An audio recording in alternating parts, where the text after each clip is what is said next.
The three main tools used to perform network analysis are Kirchoff's voltage law, Kirchoff's current law, and Ohm's law.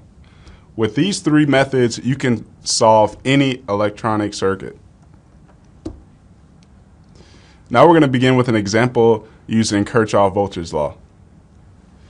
Kirchoff's voltage law is just another way of stating the conservation of energy.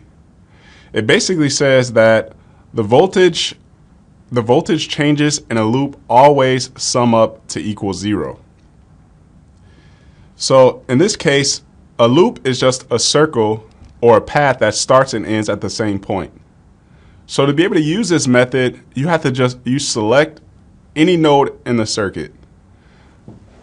So again, we can establish several nodes in this circuit, which again is any point in between two elements. So there's a node here, there's a node here, here, here, here, and there.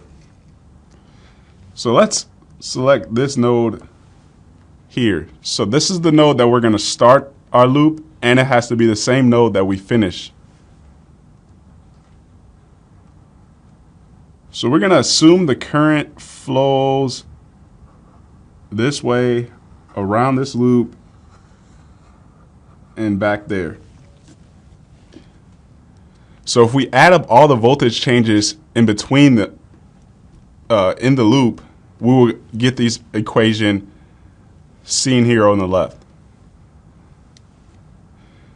Now, you might wonder, why can't we use the, okay, let me see.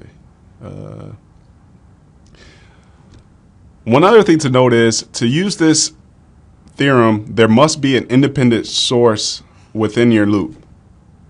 So for example, we couldn't take this loop on the right and use this theorem. What you can do is use mesh analysis.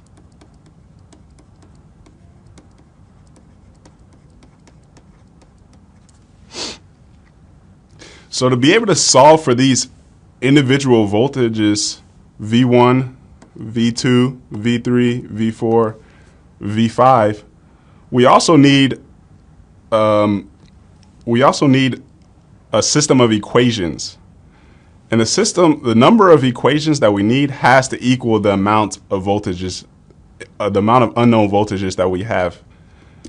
So in this case, we have 5. So you will have to generate 5 other independent equations to be able to individually solve for each voltage.